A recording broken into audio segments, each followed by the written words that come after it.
루이스의 영적, 신앙적 자서전이라고 할 수 있죠. 이 영화는 앞부분에 이렇게 딱 자막으로도 나오는데 예기치 못한 기쁨의 줄거리를 거의 그대로 가져왔습니다. 여기에 이제 나레이터가 등장하는데 이분이 하는 그 대사들은 거의 그 예기치 못한 기쁨에 나오는 루이스의 문장들을 거의 그대로, 글자 그대로 가져왔습니다. 그러니까 임의로 쓴 글은 거의 없고 루이스가 했던 말과 글들을 그냥 가져왔습니다. 그러니까 말하자면 이 영화는 말 그대로 루이스의 육성이 담겨 있는 영화라고 할 수 있겠습니다. 그게 이제 기본 축이고요. 이제 그것만 가지고는 루이스의 생각들을 조금 전달하기 좀 아쉬움이 있으니까 이 영화에서 루이스가 그 신앙을 가지지 않았을 때에 신을 믿지 않았던 중요한 논거로 고통의 문제와 그 생명의 허망함 이런 것들을 얘기하는 대목이 나오는데 이거는 이제 고통의 문제에서 가져온 인용문이고요. 그 다음에 이제 뒷부분으로 가면 이제 루이스가 그 친구들과 함께 순전한 기독교에서 나오는 흔히 말하는 트릴레마라고 하는 거, 그러니까 예수님이 했던 것처럼 자신이 스스로가 신이라든가 영혼이 존재했다든가 뭐 너의 죄를 용서한다든가 이런 말을 한 사람이 있다면 그거는 보통 그냥 미쳤다고 생각할 것인데 통상적으로 예수님의 말씀을 듣고 그렇게 생각하는 사람은 없지 않느냐.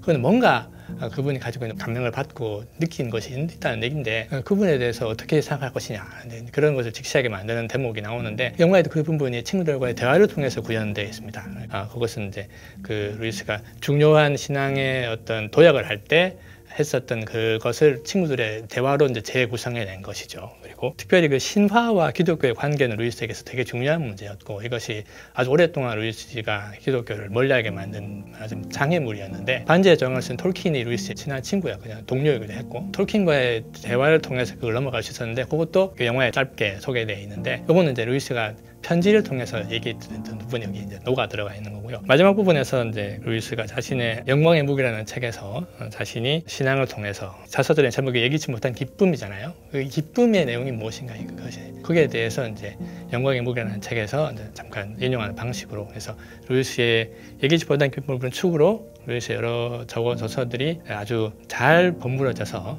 루이스라는 인물이 어떻게 신앙을 이렇게 가지게 됐고 그것이 어떤 그 경과들을 겪어서 이루어진 것인가를 잘 소개하고 있다고 생각합니다. 루이스의 회심을 크게 세 가지로 저는 생각을 해봤는데 영화 도입부에서 루이스가 내가 신을 믿지 않았던 이유를 이제 소개하다고 했잖아요. 고통의 문제를 얘기하면서 그 얘기로 하면서 이제 자연스럽게 어릴 때 자신의 어머니가 암으로 돌아가셨던 고통의 문제를 얘기가 넘어가게 되는데 그 어릴 때 어떤 과정들을 거쳐서 신앙을 버리게 되는가 하는 것들이 이제 소개가 되는 거죠. 어머니의 죽음이 뭐 논리적으로 뭐 이렇게보다는 세상에 대해서 좀 어둡게 생각하게 만드는 염세주를 갖게 만드는 계기가 되었다는 것 그리고 또 육체적인 욕망이 어떻게 이제 자신을 덮쳐왔는지 그리고 또 논리적인 여러 가지 고민들과 해결이 안 되는 문제들 그리고 오컬트 같은 그런 이제 좀 신비 종교에 대한 관심들 이런 것들이 다 버무려져서 그것이 하나하나 모여서 루이스를 신앙으로부터 멀어지게 자연스럽게 멀어지게 만들고 그리고 그 과정 가운데서 이제 아버지와 신앙에 있는 아버지와의 충돌을 피하기 위해서 믿지도 않으면서 견진성사를 받고 성찬에 참여하는 신앙의 위선을 저지르는 모습들이 그려집니다. 전반부가 그렇게 그려지면서 이제 어떻게 해서 멀어졌는가가 그려지고 그다음에 후반부에는 이제 어떤 만남들과 계기들을 통해서 돌아오게 되는 거예요. 역순으로 이제 그걸 뒤집어 오는 거죠. 앞에 있던 그런 요소들을 하나하나 넘어서는 얘기들이 소개되는 그런 과정으로 진행되어 있고요. 두 번째는 이제 루이스의 그 회심에 있어서 좀 특별하다고 하는 거는 루이스의 회심은 어떤 특별한 어떤 체험이나 어떤 뭐 극적인 사건으로 이루어진다기보다는 점진적이고 논리적이고 이성적인 많은 책과 친일군들과의 대화와 만남과 그런 고민들과 이런 것들을 거쳐서 서서히 이루어집니다. 그 과정에서 책이 큰 자리를 차지했고요. 아예 이제 루이스는 예기치 못한 기쁨을 이렇게 말하고 있어요. 무릇 건전한 무신론자로 남아있고자 하는 젊은이는 자기가 자기의 독서 생활에 각별히 주의해야 하는 법이다. 어디에나 덫이 놓여 있기 때문이다. 책뿐 아니라 책과 책을 중심으로 진행되는 만남과 토론 그런 것들이 어떻게 하나하나 모여서 루이스를 신앙의 길로 이끌어가는가 하는 것을 보여주는 모습. 물론 그 가운데서 루이스가 정직하게 자신의 생각을 돌아보고 자신에게 틀렸다고 생각하는 부분을 인정하고 받아들이고 변화가는 과정이 되게 크게 작용하죠. 용기가 분명히 작용하는데 하지만 이 전체를 볼 때 그냥 얼마든지 여기는 그냥 자연적으로 이루어졌구나 생각할 수 있는 그런 그림으로 되게 이루어져 있어요. 물론 그 과정 가운데서 결정적인 부분에서는 도약들이 있지요. 하지만 신앙의 길을 너무 그렇게 체험적이거나 비논리적이고 비이성적인 것으로 환원하는 경우가 많이 있는데 그렇지 않은 본을 보여주는 면에서 의미가 있다고 생각이 들고, 또 하나는 이제 회심을 다른 각도로 이렇게 볼 수도 있어요. 루이스는 그 예기치 못한 기쁨에서 마치 체스로 비유하거든요. 그러니까 마치 하나님이 체스 상대자고 자신을 말하자면 체크메이트로 몰아가는 느낌으로 그렇게 그런 그림도 그리고, 또 마치 하나님이 자기가 나는 사슴이고 하나님은 사냥꾼처럼 나를 몰아가는 그런 그림으로 생각할 수 있는데, 이것은 아마 처음 봐서 그렇게 느끼시긴 힘들 텐데 몇 번 한 번 다음에 보신다고 할 때 그런 그림으로 보면은 이렇게 착착 이렇게 하나님이 루이스를 몰아가는 그런 그림을 보실 수도 있을 것 같습니다. 이 영화의 원본에 해당하는 예기치 못한 기쁨이라고 할 때 그 기쁨에 주목하시면 좋을 것 같아요. 여기서 기쁨이 영어로는 joy라고 하는 건데, 이거는 흔히 우리가 쓰는 일상적 용어에서의 기쁨, 슬픔 할 때 그 기쁨으로 생각하시면 오해고요. 워즈워스가 쓴 예기치 못한 기쁨이라는 시에서 가져온 겁니다. 근데 그거는 우리가 그냥 쓰는 일상적으로 말하자면 desire, 갈망에 가깝다고 생각하시면 됩니다. 그런데 이제 그것이 그냥 우리가 생각하는 그냥 목마르면 물 마시고 싶은 그런 욕구와는 조금 다르게 생각하셔야 되는 것이, 목이 마르면 물을 마시면 채워지잖아요.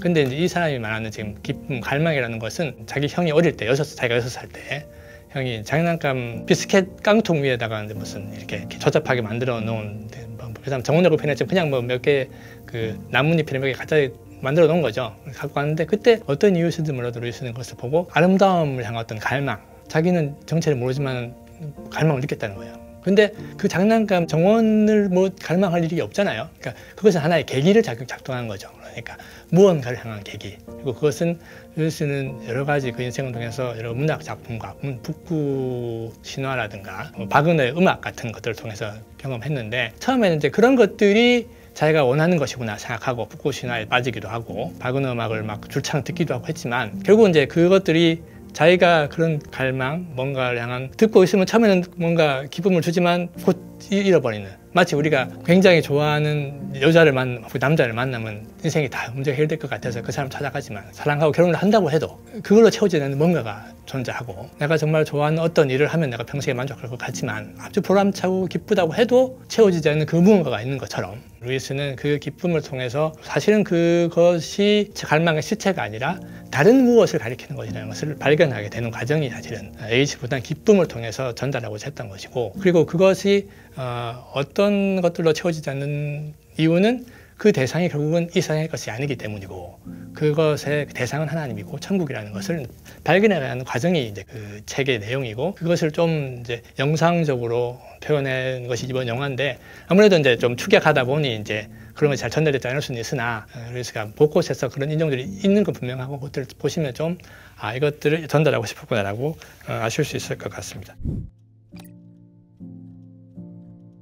스크루테이프 편지라는 고참 악마가 그 워무드라고 하는 신참 악마한테 이제 보내는 인간 영혼을 유혹하는 방법들을 담고 있는 편지입니다. 이 글은 아마 잘 읽히실 것이고, 루이스의 기본 생각들이 상당히 많이 퍼뜨려져 있기 때문에 책을 첫 번째로 권하고 싶고, 픽션을 좋아하신다면 당연히 나녀 연대기를 보시면 재미가 있으실 것이고, 하지만 이제 루이스의 생각을 좀 전체적으로 볼 수 있는 책은 아무래도 이제 순전한 기독교가 되겠죠. 순전한 기독교를 한 번에 쫙 이제 독파하려고 생각하지 마시고, 원래 이것도 10분, 15분짜리 이제 라디오 방송으로 제작된 거니까 한 편씩 보고 좀 깊이 생각하시면 좋을 것 같고, 그런데 이제 이 구조적으로 이게 루이스가 순전한 기독교는 4부로 이루어져 있는데, 일부는 바로 복음을 전하는 것이 아니라 복음을 전하기 위한 예비 단계를 한단 말이죠. 도덕법이라는 누구에게나 있는 그런 기본적인 도덕법, 도덕적 의식을 출발점으로 삼고 있는데, 이런 논의가 좀 익숙하지 않거나 혹은 이제 너무 당연한 얘기라서 거북하게 들리시거나 안 읽히는 분이라면 제 생각에는 1부부터 보실 필요가 없고 4부 8장을 먼저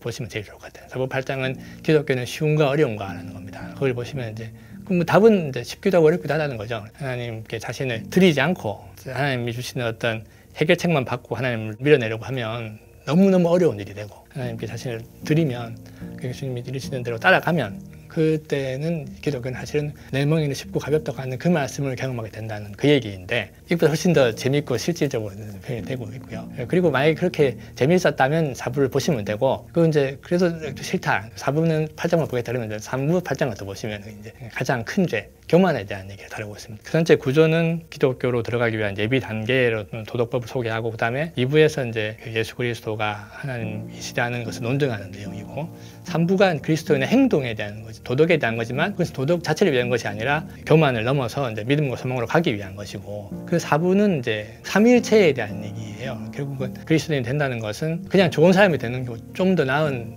나이스한 사람이 되는 것이 아니라 삼위일체의 생명의 나눔에 참여하는 것이고, 그 생명에 전념되는 것인데 그 방법은 무엇이냐? 그것은 핵심은 가장하는 것이다. 마치 우리가 주기도문에서 하늘에 계신 우리 아버지 할 때 예수님이 하나님을 아버지라고 부르는 것과 우리가 아버지라고 부르는 것 제가 다른 차원이지만 마치 우리가 예수님처럼 아버지라고 부를 수 있는 것처럼 가장하고 하라고 하시는 거, 그렇게 가장하는 것이 그 가정 가운데서 하나님이 우리가 하나님을 닮아가고 생명을 누리게 하신다. 이런 이제 큰 줄거리가 되어 있기 때문에 그런 순서들을 조금 이렇게 조정하셔서 보시면 훨씬 더 있으실 것 같습니다. 책 한 권도 부담스럽다.